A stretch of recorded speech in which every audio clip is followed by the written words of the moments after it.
brief series of interviews you're about to see come from Alex Newman, the author of the new book, Indoctrinating Our Children to Death. Newman's an investigative journalist and argues that public schools are not failing, but they're actually doing precisely what their founders intended them to do, which is to deliberately dumb down America's youth. The information you're about to see Newman share has been widely concealed from the public, despite being highly provable and obvious in original source documentation. Stay tuned. Now, I think you really have to start at the beginning. There's a really powerful myth that just refuses to die, and every generation talks about this. Something has gone wrong. The schools aren't what they used to be when I was a child, and they're getting more and more woke. They're getting less and less focused on academics, and all of that is true, right? It gets worse with every passing generation. But if you go back to the beginning, you understand the mindset, the beliefs, and the goals of the people who actually created this system. All of it makes perfect sense. And so what I tell people is, look, the system is not broken. You just have to understand what was the purpose of the system. And thankfully, Josh, this isn't something we have to speculate about. The people who dreamed up this system, the architects of this system, the people who put it all into place were relatively open about their views. John Dewey, who's almost universally considered the founding father of America's public education system, this is a guy who was an aficionado of the Soviet Union. And we have the public record of this. He wrote articles about how wonderful he thought the Soviet system was. You go back a little further, you have a Horace Mann, who actually really was, I would say, the pioneer in terms of getting the government really involved in education in America. He took his cues from Prussia, which, again, was a dictatorship. They created the first ever education system of the state, by the state, and for the state. You go back a little earlier than that, the guy who first proposed the idea that the government ought to educate children, this was in the early 1800s. His name was Robert Owen, very obscure today, but he was very prominent at the time. And this is a guy who was a full-blown communist. Now, it was before Karl Marx, so this wasn't, a huge movement, but he believed that we should dismantle the family. He wanted to get the children away from their parents so they could be educated to be good, collectivists. He wanted to get rid of private property. And to his credit, he believed so fervently in these ideas, he actually set up a commune to prove how great it would be. Totally failed. And when it failed, he didn't say, wow, maybe communism doesn't work. He said, I know the problem. It's because the government didn't educate these children to be what would later be called, the new Soviet man, right? A collectivist who does everything for the good of the people, so-called. So that's the background in a nutshell there that people need to know. I want to interrupt this short film for a brief moment to tell you 3 different ways you can get Alex's book, Indoctrinating Our Children to Death. If you're concerned or interested about anything you just heard, you need to get this book. You can go to libertysentinel.org/save children. From there, you can buy it as a paperback, or you can go to Amazon and search Indoctrinating Our Children to Death and buy a Kindle ebook or a paperback from Amazon. And the third way you can get the book is you can go to libertysentinel.substack.com, become a paid subscriber to our Substack mailing list at any level, and we will send you a free ebook copy for free as a thank you. Let's get back to the program. And so that was the genesis of that. We also know from a whistleblower, a man named Orestes Brownson. Fascinating story. So this man was very much involved with the Owenites, as they were called, this kind of early socialist movement. And he eventually became a Catholic, and he repented of his involvement with this movement. And so he blew the whistle on what they were doing. And he said that Robert Owen set up a secret society, was the term he used, modeled on the Carbonari of Europe, which was a nasty, ruthless group of individuals. And their 2 surface-level objectives were to shift public opinion in favor of at least allowing the government's camel's nose under the tent to kind of get started in education. And then they also wanted to get men elected to legislatures who would support the idea that the government should play some role in education. And he said, Orestes Brownson revealed in his expose of this, he said the ultimate objective was to get rid of Christianity. Those are his exact words. And he said, we weren't going to come out and tell everybody that we were going to get rid of Christianity. The plan was to first get a system of state schools and then national schools where we would exclude everything that couldn't be verified by the census. And, we wouldn't openly mock the clergy, but we would bring them into contempt wherever we could. And I think people need to understand how radical this was. When Alexis de Tocqueville came to America from France in the 1830s, he explained what a marvelous country this was, and he explained that virtually all education that wasn't directly under the control of parents was in the hands of the Protestant clergy. That was for the massive Catholic migration. And so there was no real government education at that time. Well, the system takes root in Prussia. Horace Mann brings it back to Massachusetts, publicly says he wants to get the Bible out. And, people are like, what?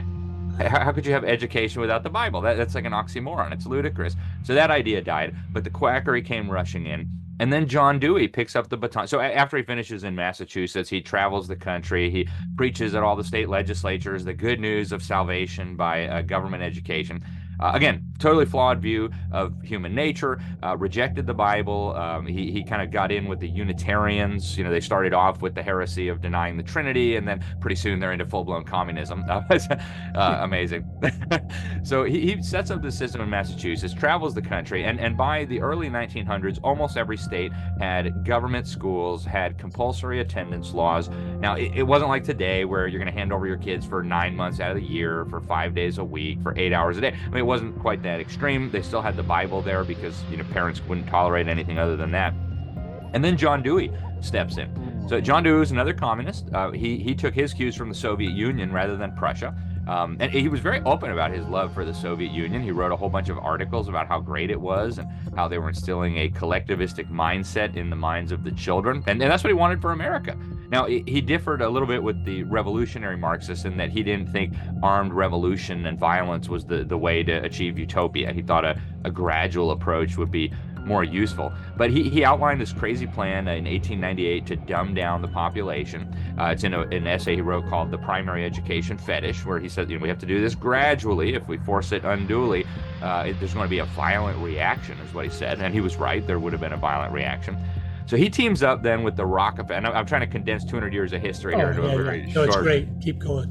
Well, I appreciate it, Curtis.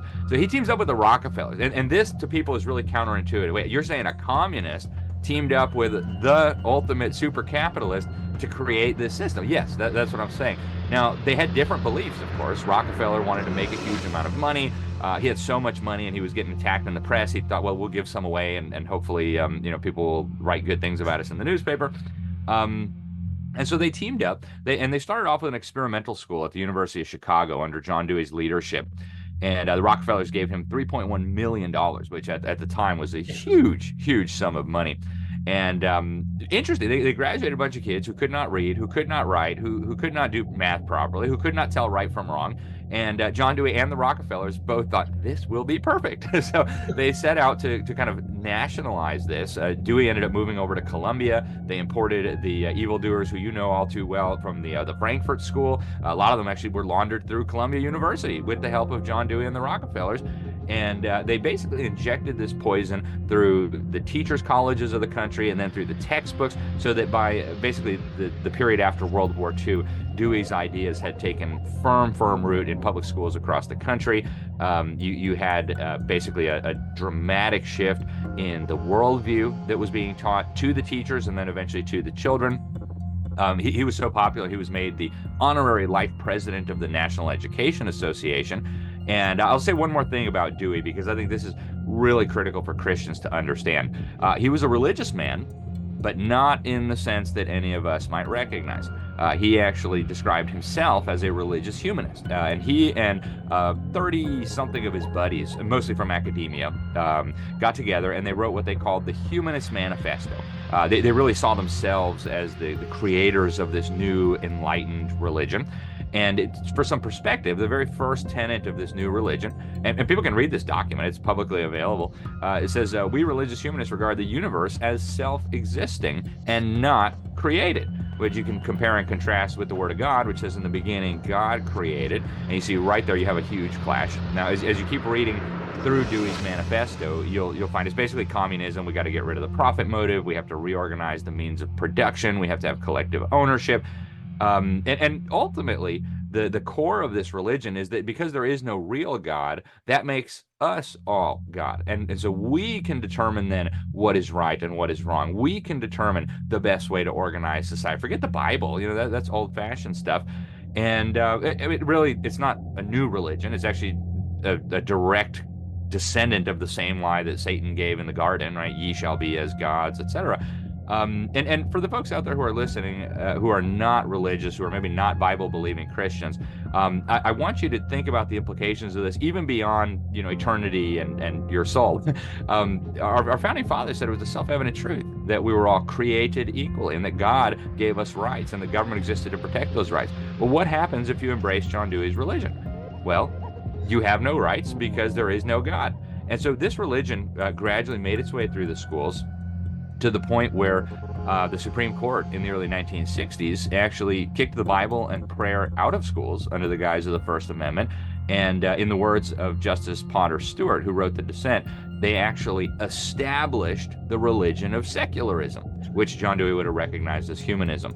And of course, that was the plan all along. One of the co-signers of this manifesto, C.F. Potter, wrote a book, Humanism, A New Religion, where he explained that we were going to use the public schools to spread this new religion. And what's your Sunday school going to do with some of the kids 1 hour a week against 5 days of humanistic teachings? So you wonder, how did America turn against God? How did we end up leaving our heritage behind? Well, that's the answer. A false religion from the pit of hell has now been taught to our children for multiple generations, supported by our tax dollars, and now we see the fruit all around us, the suicides, the shootings, etc. The history is just so critical for people to understand, Curtis.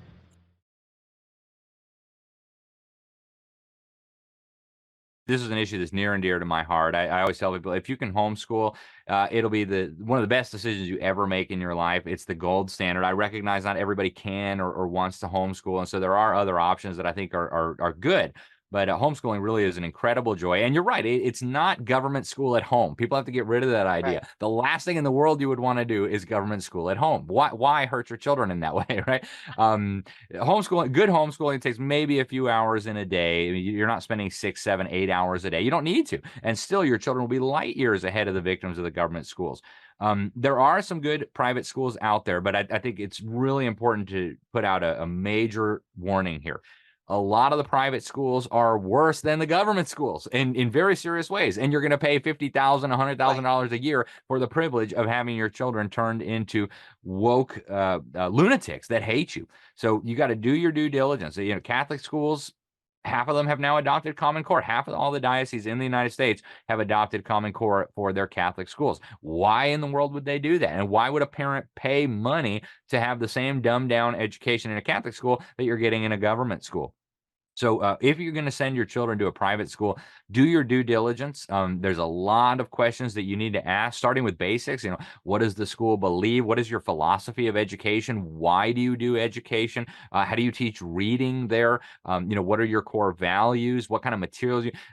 They're your children, right? You've got to seriously do your due diligence and make sure that this is an acceptable institution with acceptable people to delegate that responsibility to. There's no do-overs as parents, right? And we all want to do our best, but if you mess it up, you don't get to try again. So really spend some time thinking about this, folks. I do believe that we need to rethink the whole thing. And so what I do at the end of the book, in a very long afterword, is I go back and look at the type of education that existed in America before the government camel nose got under the tent. And it's light years apart, and it worked so much better. So there are lots of good options, but I would urge every parent out there, even grandparents, Yeah. anything you have to sacrifice to get your children out of the public schools, it will be a worthwhile sacrifice. And I say, only half kidding, I would live in a cardboard box before I would send my children to public school. So parents, please think about this, pray about it, and protect your children. Let's put the book back on screen real quick for TV viewers. Indoctrinating Our Children to Death. Government Schools, War on Faith, Family, and Freedom, and How to Stop It. Indoctrinating Our Children to Death. Government Schools, War on Faith, Family, and Freedom, and How to Stop It. Indoctrinating Our Children to Death. Indoctrinating Our Children to Death is the name of the book. Indoctrinating Our Children to Death, Government Schools, War on Faith, Family, and Freedom, and How to Stop It. He's written a terrific new book entitled Indoctrinating Our Children to Death,